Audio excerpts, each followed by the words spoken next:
দেখো এটা হচ্ছে একটা ম্যাগনিফাই গ্লাস, কোনো জিনিসকে বড় করে দেখানো বা বাংলায় বলে আতস কাচ। এই কাচের সাহায্যে আমরা ছোট জিনিসকে বড় করে দেখতে পাই। আবার সূর্যের আলোটাকে আমরা যদি এভাবে ফেলাই, এখান থেকে ওই লাইটটাকে কেন্দ্রীভূত করে এখানে আগুনও সময় জ্বলে, তাই তো? তো আমার দেখো এইটা তোমরা প্রত্যেকে দেখতে পাচ্ছ, এটা কাঁচ, এটা হাতল। এই কাজটা আমরা যে দেখি কেমন জিনিসটা হয়, আমরা একসঙ্গে তো দেখা যাবে না। প্রথমে অঙ্কিতা অনুষ্কা দেখো, এটা কি বলো তো, এটা কি বলো, কিসের বীজ? কুমড়োর বীজ। দেখতে পাচ্ছ কেমন? এবার এই তাকিয়ে দেখো, তাকাও, এদের বড় লাগছে না? হ্যাঁ লাগে, বলো তো, মানে অনেক বড় লাগছে, বলো। তোমরা যাও, তোমরা এসো, দেখো প্রথমে কেমন লাগছে দেখো, এবারে কেমন লাগছে দেখো, বড় লাগছে না? আচ্ছা ঠিক আছে, তাহলে বড় লাগছে, দেখতে পাচ্ছ তো যে বড় লাগছে। তোমরা তুমি চলে এসো, কুইক। এবার দেখো কেমন লাগছে, এটা লাগছে, দেখছো কেমন লাগছে? এবার দেখো কেমন লাগছে, বলো কেমন লাগছে, ছোট না বড়? অনেক বড় আছে, বলো। আচ্ছা এবার তোমার চলে আসো দুজনা, দেখো কেমন লাগছে। এবার দেখো বড় মানে, হ্যাঁ ছেলেরা চলো, ছেলেরা কুইক সবাই চলে দেখো রে, মেনে এটা কেমন আছে বলো তো, এটা কেমন লাগছে? ছোট। দেখো এবার দেখো বড় লাগছে না? হ্যাঁ এবার এই দেখো লেখাটা, এই লেখা ঠিক আছে, কম্পাস দেখা আছে না? এটা দেখো কত বড় লাগছে। হ্যাঁ এই দেখো, এটা দেখো এই লেখাটা কি লেখা আছে, এখানে লেখা আছে, হ্যাঁ দেখো কত বড় বড়। হ্যাঁ ঠিক আছে, তাহলে এই কাজ কি? এই কাজ হচ্ছে ছোট জিনিসকে বড় করে দেখা, ঠিক আছে? এর নাম হচ্ছে কি? আতস কাচ বা ম্যাগনিফাই গ্লাস। ওকে, সব বুঝতে পারলে? ঠিক আছে। হ্যাঁ দেখো এই দেখো, এটা ফুল, কেমন লাগছে দেখ দেখতে, হ্যাঁ এটা দেখ বড় লাগছে নয়? হ্যাঁ এটা কত বড় লাগছে বলতো? এটাকে বলা হয় ম্যাগনিফাই গ্লাস। এটাকে ম্যাগনিফাই গ্লাস, দেখে যা। এই ফুলটা কতটুকু ছিল, কত বড় লাগছে, তাই না? আমরা কোনো ছোট জিনিসকে যদি আবার বড় করে দেখতে হয়, তাহলে দেখতে হয় এটা, এভাবে দেখতে হয়, ঠিক আছে? ঠিক আছে, তোমরা তখন গল্প করছিলে, এবারে আমি একটা গল্প শুনবো, গল্পটা তোমরা শুনবে। এই আমরা এই ট্যাবের সাহায্যে গল্পটা তোমরা শুনবে।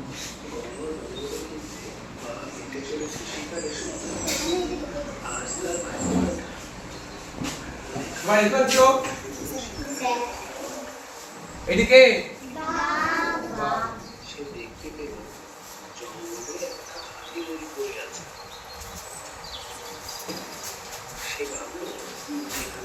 খানিকটা মাংস খেয়ে নিবে।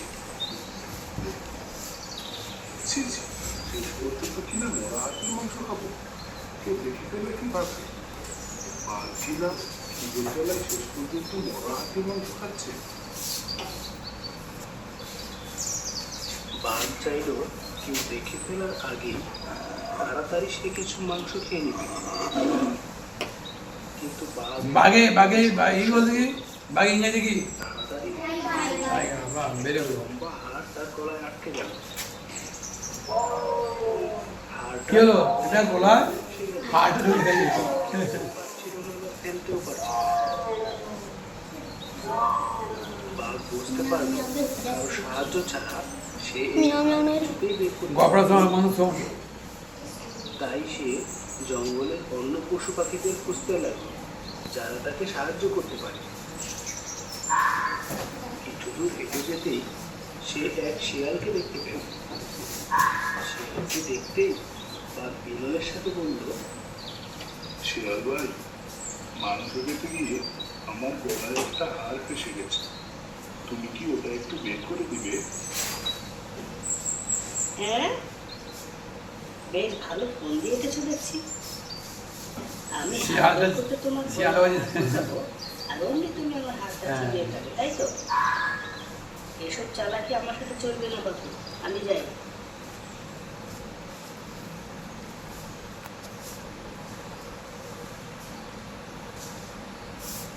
তাহলে বাঘ শিয়ালকে বলো, শিয়াল তো চালু, শিয়াল আর কিন্তু কিছু বললো না।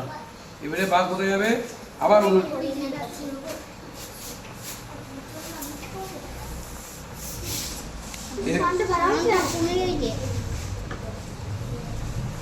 ও সামান মান মান মান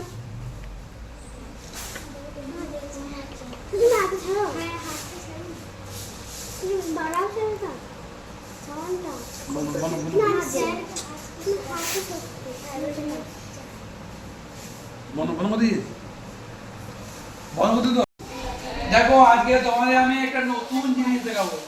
তোমাদের ম্যাজিক দেখেছো সবাই? ম্যাজিক দেখেছো তো?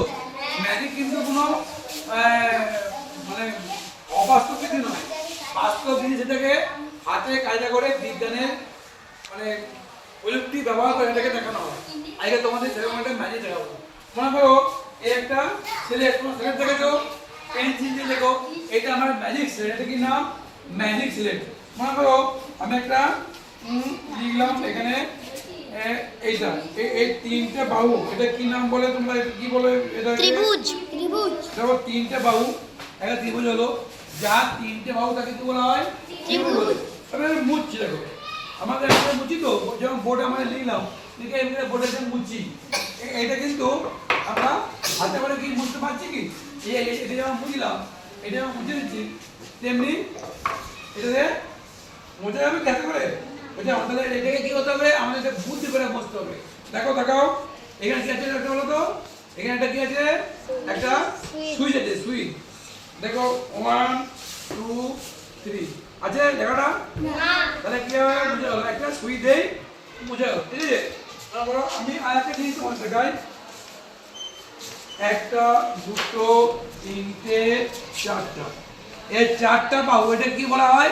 বর্গক্ষেত্র চতুর্ভুজ। নাম দিলাম এ, এখানে নাম দিলাম বি, এটা নাম দিলাম সি, এটা নাম দিলাম ডি। আচ্ছা তুমি এখানে এখানে এসো, এখানে এসো, এখানে এসো, এইখান থেকে এদিকে দেখাও, এ সি এর থেকে ডি এ দেখাও, এটা দেখাও, দেখাও, এখানে দেখাও, সি সি এখান থেকে এটা, এখান থেকে এটা দেখাও, দেখাও, সবাই এখানে দেখাও, এদিকে। Very good. এই যে ঠেকলো, এই দুটো কি বলা হয়? কর্ণ। কর্ণ বলা হয়। বসো, ভেরি গুড। এবারে তুমি এসো, তুমি এসো, তুমি এসো, এখানে এসো, চলে এসো, এই এসো, মুছে তো, হাতে মুছে দাও। মুছছে? এটা মুছছে কেন? মুছছে না, এটা ম্যাজিক। আমি ম্যাজিক জানি, আমি ম্যাজিকটা তোমাদেরকে শিখিয়ে দিয়েছি। এবারে তুমি ম্যাজিক শিখেছো তো? ম্যাজিক শিখেছো? ম্যাজিক দেখি, ম্যাজিক বন্ধ করো, মুছে দাও।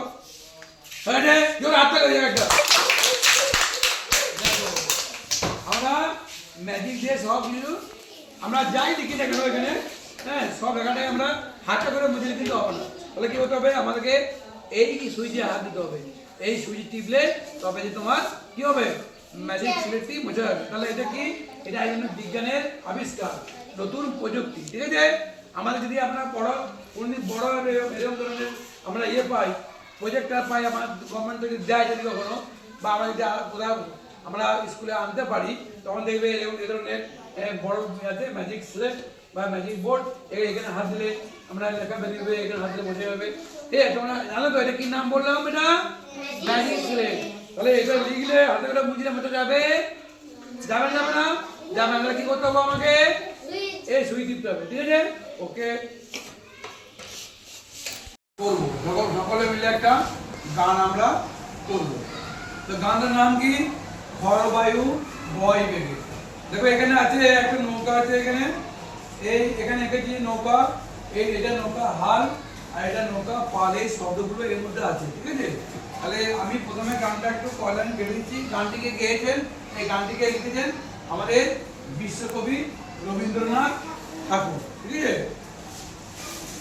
খরবায়ু বয় বেগে চারিদিক ছাইবে, তুমি নৌকা নিনাই গো, তুমি কষে ধরো হাল, আমি তুলে দানি পাল, হাই মারো মারো টান, হাই ও শৃঙ্খলে বারবার রঞ্জন ডঙ্কার, নয় এত তরণী বন্ধন সংকার, বন্ধন দুর্বার সর্জনা হয় টলম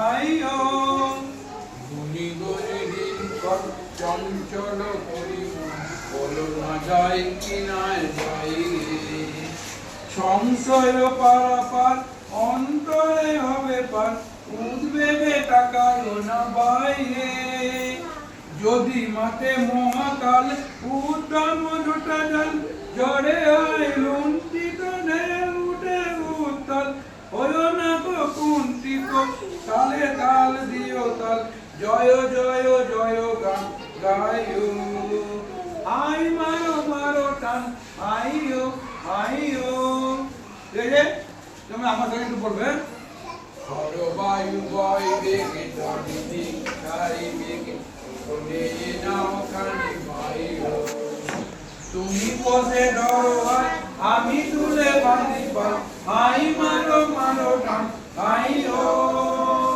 হরো বায়ু বয় বেগে জানি তারি বেগে কোনে নাও খানি মাইও এবারে গানটা আমার তো গাইলাম আমরা তো ভালো গাইতে পারি না এবার দেখো গানে কেবে গেছে মানে দেখো এটা নৃত্য আছে এই যে নড়াচড়টা এটাকে বলা হাল ভাই দেখতে পাচ্ছ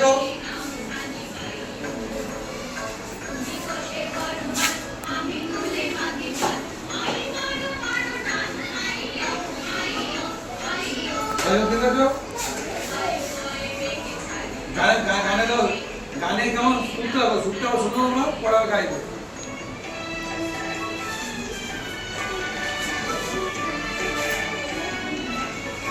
এবার নাচতে হবে কিন্তু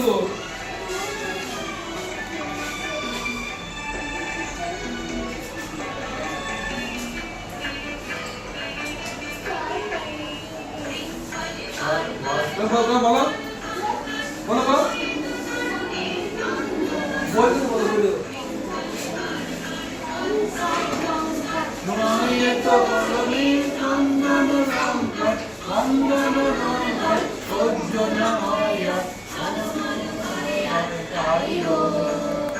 আই মারো মারো টান আইও আইও আইও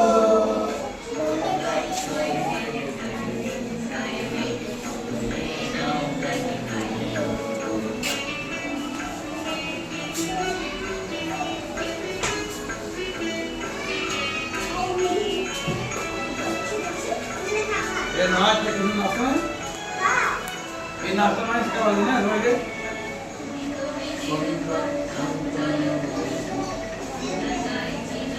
बोलो बोलो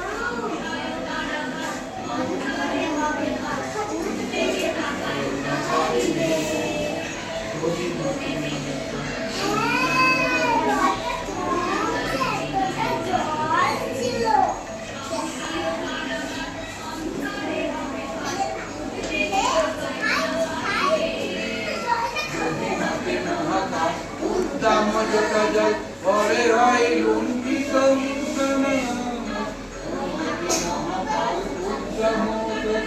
ঝড়ে হয় লুণ্ঠিত ঢেউ উঠে উত্তর কুণ্ঠিত কালে কাল প্রিয় কাল জয় জয় জয় হাইও হাইও হাইও হাইও দেখো তো একসাথে go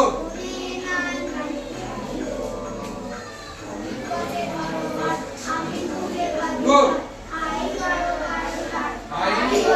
ayo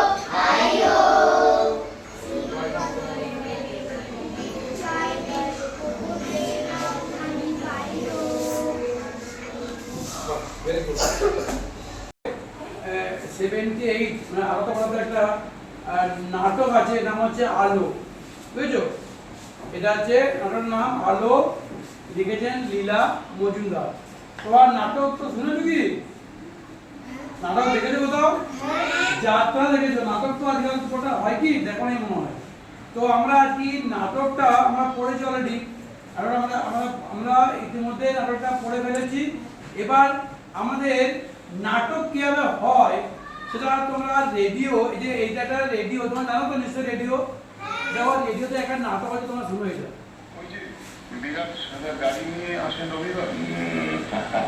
ঠিক আছে যদি বলি খেপেছে, ওই অত বড় লোক মানুষ, কত বড় লোক তুই জানিস?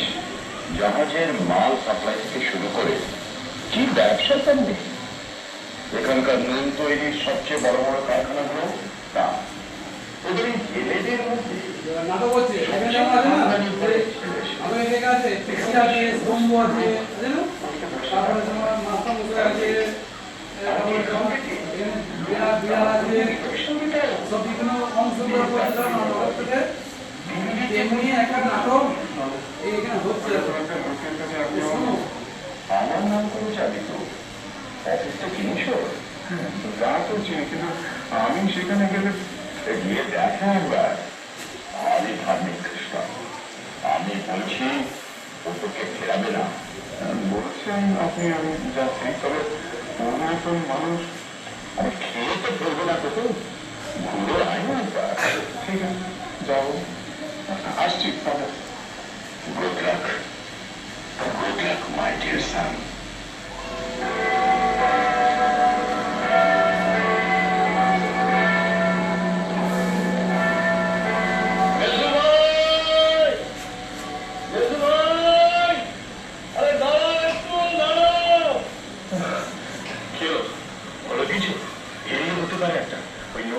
টাকার জন্য ফাদার যেতে বললেন একজনের কাছে। হয়ে গেলে খুব ভালো হয়, খুব ভালো হয়। বরাবর তোমার নৌকো তো একটু খেলে এসেছি, অন্যগুলোও দেখতে পাচ্ছি। তা লোকটাকে আলফান্সো চেনো নাকি? আলফান্সো? আলফান্সো? হ্যাঁ হ্যাঁ। বাপরে, কে চেনে না ওকে? তুমি দেখো না কোনোদিন? না, মানে ঠিক সেইভাবে। বাস্ত হামি রাখা, প্রকাণ্ড ঠ্যাবড়া মুখ, কুটে চোখ, নাকের ডগাটা পেল্লায় মোটা, মুখের হাত। আমরা দেখতে পাচ্ছি না, ওটা হচ্ছে ওটা রেডিওতে হচ্ছিল, কিন্তু দেখো মনে হচ্ছে যেন চোখের সামনে আমাদের ভেসে যাচ্ছে। তখন আমরা গাছটা দেখি বা আরো দেখি একটা মানে কি বলবো অভিনয় ঘটে তো, একজন চরিত্রে একজন অভিনয় ঘটে, যেমন এখানে আমাদের আলো হয়ে গেছে, পিসি একজন আছে, কুম্ভ একজন আছে, একজন নিতে আছে, গুরু আছে, বিড়াল আছে, গায়ে ফোন আছে, যেসব আছে, বুঝলি তো? এই যে নাটকটা তোমরা দেখছো, শুনছো নাটকটা, এটা রেডিওতে হচ্ছে বলে তোমরা দেখতে পাচ্ছ না, ঠিক আছে? আমরা যদি এটা আমাদের ইয়েটা থাকতে পারে এই নাটকটা দেখানো, তাহলে তোমরা এই নাটক কিভাবে হয়, নাটকে কিভাবে কথাগুলো বলে, বুঝতে পারছো?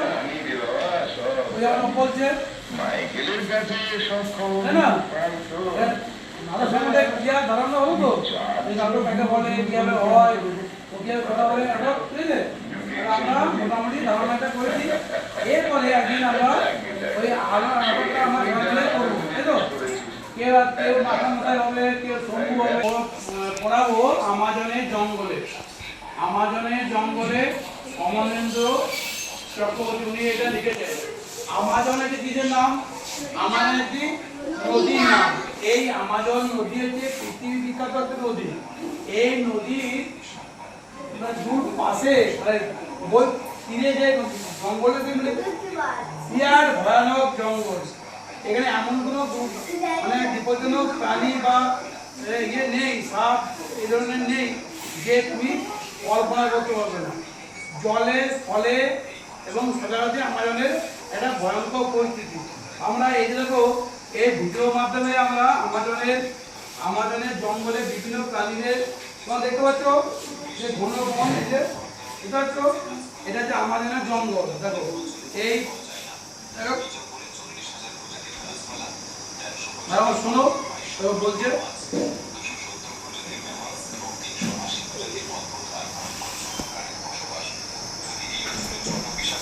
কথা বলা হয়, তাহলে এখানে 25 লক্ষেরও বেশি আলাদা আলাদা বিষাক্ত পোকামাকড় রয়েছে।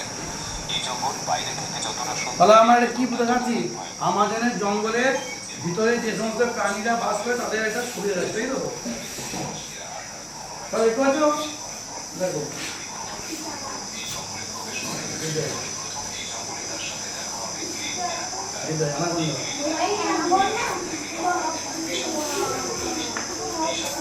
ম্যাডামের কাছে আসবি এই ধর এই পাশে বল এই পাশে ঘিরে ফেলতে পারে। আমাজন জঙ্গলে এরকম কত পরিশ্রম আছে তা এখনো পর্যন্ত কেউ নির্ণয় করতে পারেনি। বুঝেছো এই জঙ্গলে কি কি ভয়াবহ আমাজন জঙ্গলটা।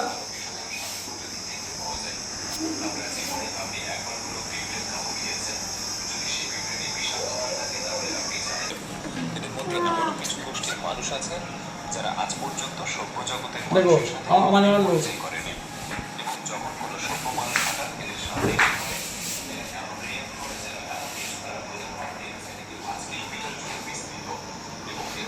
করছি যিনি লিখেছেন অমরদেব চক্রবর্তী সেটা কত ভয়াবহ কত বিপদ ছিল সেখানে লেখক ওখানে গিয়ে হারিয়ে গিয়েছিল যে আমাজনের একটা ছেলে ওই জঙ্গলের ছেলে উব্বা